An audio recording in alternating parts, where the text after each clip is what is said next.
नमस्कार दोस्तों, स्वागत करता हूं आप सभी का हमारे इस चैनल पर एक बार फिर से। तो दोस्तों, आज के इस वीडियो के अंदर मैं आपको बताने वाला हूं टॉप 15 क्वेश्चन, और ये सारे के सारे क्वेश्चन आपका ईवीएस रहेगा।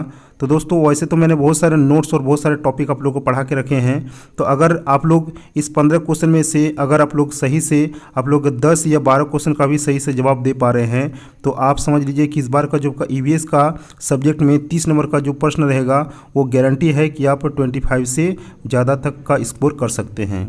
तो चलिए दोस्तों, शुरू करते हैं। देखिए, जो पहला नंबर का सवाल बन रहा है वो क्या है कि पर्यावरण में होने वाले किस परिवर्तन के कारण रेखा की मां ने उसे पेड़ के नीचे सोने से मना किया। दोस्तों, यहाँ पर ऑप्शन में है कि कार्बन डाइऑक्साइड गैस की कमी के कारण, कार्बन डाइऑक्साइड गैस की अधिकता के कारण, ऑक्सीजन की मात्रा में कमी, या ऑक्सीजन की मात्रा में अधिकता।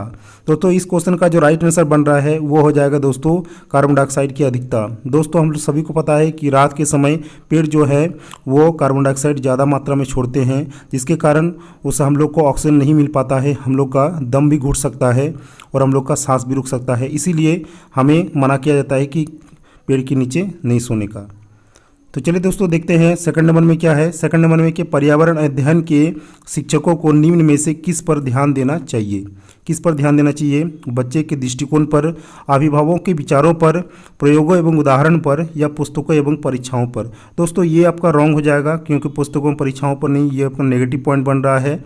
उसके बाद अभिभावकों के विचारों पर, यह भी आपका एक नेगेटिव पॉइंट बन रहा है। दोस्तों, बच्चे के दृष्टिकोण पर, यह भी आपका एक नेगेटिव पॉइंट बन रहा है। लेकिन अगर हम लोग किसी चीज़ को सीख रहे हैं प्रयोगों एवं उदाहरणों पर, तो ये मेरा एक राइट ऑप्शन बन रहा है दोस्तों। तो यहाँ पर आपका ये पॉजिटिव बन रहा है। तो इस क्वेश्चन का राइट आंसर आपका हो जाएगा दोस्तों ऑप्शन सी। आगे देखते हैं। देखिए, आगे में क्या है कि शराब के अत्यधिक सेवन से होने वाली बीमारी है, यानी शराब के ज़्यादा अगर हम लोग सेवन करेंगे तो उससे होने वाली बीमारी कौन सी है? इनमें से कोई एक है जो हमको चुनना है। तो पहला नंबर में ऑप्शन है दोस्तों फेफड़ों का कैंसर, यकृत शोथ जिसको हम लोग क्या कहते हैं, हेपेटाइटिस कहते हैं, एड्स, उसके बाद दोस्तों मधुमेह। तो ये सर आपका रॉन्ग हो जाएगा दोस्तों। और ये वाला जो है यकृत शोथ, ये हेपेटाइटिस, ये शराब के अत्यधिक सेवन से बीमारी होने वाली बीमारी है, ऑप्शन बी। आगे देखते हैं दोस्तों, आगे में क्या है, निम्नलिखित में से कौन वायुमंडल में ऑक्सीजन और कार्बन डाइऑक्साइड के संतुलन में प्रमुख भूमिका निभाता है? किसके किसके बीच में? ऑक्सीजन और कार्बन। ठीक है, ऑप्शन में है दोस्तों श्वसन, प्रकाश संश्लेषण, और पत्ती की संरचना, या ओजोन परत। तो दोस्तों, वायुमंडल में ऑक्सीजन और कार्बन डाइऑक्साइड के संतुलन में भूमिका जो निभाता है वो दोस्तों हमारा हो जाता है प्रकाश संश्लेषण। आगे देखते हैं दोस्तों 5 नंबर क्वेश्चन। 5 नंबर में है कि 5 नंबर में क्या दिया हुआ दोस्तों कि किसान द्वारा फसल बोने के पूर्व, यानी किसान द्वारा फसल बोने के पहले खेत की जुताई किए जाने का कारण निम्न में से क्या है?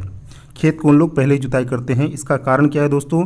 मृदा को उलट पुलट करना, मृदा के कणों के मध्य वायु के लिए स्थान बनाना, ठीक है, मृदा के कणों के मध्य जल के लिए स्थान बनाना, या आपका ऑप्शन है कि मृदा के कणों के मध्य सूक्ष्म जीवों के रहने के लिए स्थान बनाना। तो दोस्तों, ये आपका सभी नेगेटिव पॉइंट बन रहा है, ये आपका सभी नेगेटिव पॉइंट बन रहा है। लेकिन मृदा के कणों के मध्य वायु के लिए स्थान बनाना, ये आपका एक पॉजिटिव पॉइंट बन रहा है दोस्तों। तो ऑप्शन बी इस क्वेश्चन का दोस्तों राइट आंसर हो जाएगा।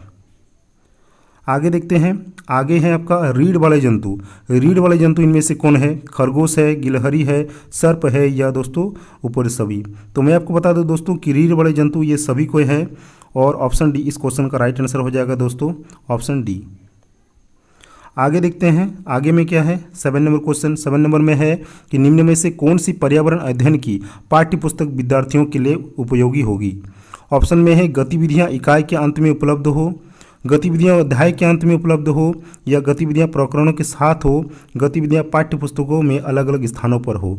तो दोस्तों, इकाई के अंत में उपलब्ध हो ये जरूरी नहीं है, गतिविधियां अध्याय के अंत में उपलब्ध हो यह भी आपका जरूरी नहीं है।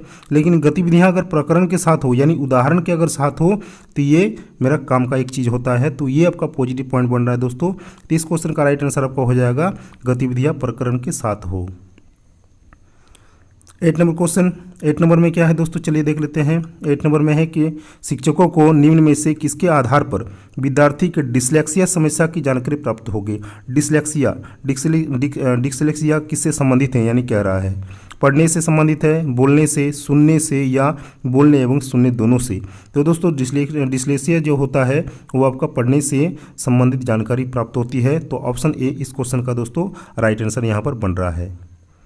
आगे देखते हैं, आगे में है इंपॉर्टेंट क्वेश्चन, निम्नलिखित में से कौन प्रोटीन का उत्तम स्रोत नहीं है। हमको गलत यहाँ पर कहा गया है, यानी नेगेटिव को चुनना है दोस्तों। तो दूध आपका प्रोटीन का उत्तम स्रोत माना जाता है, अंडा भी, उसके बाद दोस्तों समुद्री खाद्य ये भी होता है, लेकिन मूंगफली का तेल दोस्तों ये प्रोटीन का उत्तम स्रोत नहीं होता है। तो इस क्वेश्चन का राइट आंसर आपका ऑप्शन डी यानी मूंगफली का तेल। आगे देखते हैं, आगे में है कि मनुष्य में एनीमिया यानी रक्ताल्पता का प्रमुख कारण क्या है। प्रोटीन की कमी, कैल्शियम की कमी, उसके बाद होता है लो तत्व यानी आयरन की कमी और विटामिन ए की कमी। तो ये सारे के सारे पॉइंट्स आपका क्या होता है दोस्तों नेगेटिव हो रहा है, लेकिन लो तत्व यानी आयरन की कमी से रक्ताल्पता यानी एनीमिया का प्रमुख कारण होता है आपका। आगे में है दोस्तों 11 नंबर सवाल में क्या है कि सर्वाधिक महत्वपूर्ण सीखने का संसाधन क्या है, यानी किसके माध्यम से हम ज़्यादा सीख सकते हैं। क्षेत्र भ्रमण के माध्यम से, पुस्तकालय के माध्यम से, सर्वे एवं परियोजना के माध्यम से या ऊपर सभी।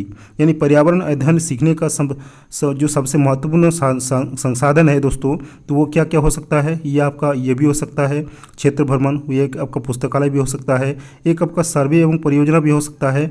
तो कहने का मतलब होता है दोस्तों कि आपका ऊपर सभी इनमें जो है राइट आंसर बन रहा है। यानी क्षेत्र भ्रमण के द्वारा भी हम लोग सीख सकते हैं, पुस्तकालय के माध्यम से भी सीख सकते हैं और सर्वे एवं परियोजना के माध्यम से भी हम लोग सीख सकते हैं दोस्तों। एक आता है आपका सवाल, खरीफ फसल बोई जाती है, एक आपका रबी फसल आता है, एक आपका खरीफ फसल। तो दोस्तों इस क्वेश्चन का जो राइट आंसर बन रहा है वो जून से सितंबर होगा, अक्टूबर से दिसंबर होगा, जनवरी से मार्च होगा या अप्रैल से जून होगा। तो खरीफ फसल बोने का जो सही समय होता है दोस्तों वो आपका होता है जून से सितंबर के बीच, यानी ऑप्शन ए इस क्वेश्चन का दोस्तों राइट आंसर हो जा रहा है। आगे देखते हैं, आगे में क्या है दोस्तों 13 नंबर सवाल। 13 नंबर में क्या है, निम्नलिखित में से कौन सी विधि पर्यावरण अध्ययन पढ़ाने की विधि का अपवाद है। अपवाद पूछा है दोस्तों, नेगेटिव पूछा है। समस्या का समाधान, सहयोगात्मक शिक्षा, निर्देशित खोज, व्याख्यानों से समझना। दोस्तों व्याख्यानों से समझना यानी विस्तार से समझना, ये यहाँ पर आपका एक नेगेटिव पॉइंट बन रहा है। तो इस क्वेश्चन का राइट आंसर भी आपका ऑप्शन डी हो जाएगा। आगे देखते हैं, आगे में है 14 नंबर सवाल। 14 नंबर में क्या है कि निम्नलिखित में से कौन सी जीवाणु क्या है दोस्तों, यहाँ पे कौन सी जीवाणु मटर कुल की मूल ग्रंथियों में सहजीवी के रूप में रहता है और वायुमंडल की स्वतंत्र नाइट्रोजन का स्थिरीकरण करता है। ऑप्शन में है नाइट्रोबैक्टर, नाइट्रोसोमोनस, उसके बाद है राइजोबियम और लास्ट में ऑप्शन है दोस्तों आपका जेंथोमोनस। तो दोस्तों इस क्वेश्चन का राइट आंसर बन रहा है आपका राइजोबियम, यानी ऑप्शन सी इस क्वेश्चन का दोस्तों राइट आंसर। आगे है लास्ट क्वेश्चन हमारा, पर्यावरण के अंतर्गत आते हैं, ये बहुत बार पूछा गया सवाल है। तो पर्यावरण के अंतर्गत क्या क्या आते हैं, पेड़ पौधे और जंतु आते हैं, पर्यावरण की विभिन्न घटकों के मध्य अंत क्रियाएँ आती है, पर्यावरण का संरक्षण आता है या ऊपर सभी आता है। तो ये सारे के सारे दोस्तों पर्यावरण के अंतर्गत आते हैं। तो इस क्वेश्चन का भी राइट आंसर आपका ऑप्शन डी बन रहा है, जो पर्यावरण के अंतर्गत आते हैं। तो आशा करता हूं दोस्तों ये वीडियो आप सभी के लिए हेल्पफुल रहा होगा। तो अगर अच्छा लग रहे हैं तो इस वीडियो को करें एक लाइक और चैनल को करें सब्सक्राइब, क्योंकि इससे रिलेटेड और भी मिलते रहेंगे आप लोग को सवाल, टॉपिक, नोट्स सब कुछ मिलता रहेगा इस चैनल के माध्यम से। तो इस चैनल को सब्सक्राइब भी कर लीजिएगा। थैंक यू, मिलते हैं नेक्स्ट वीडियो में किसी नए टॉपिक पर। Bye bye.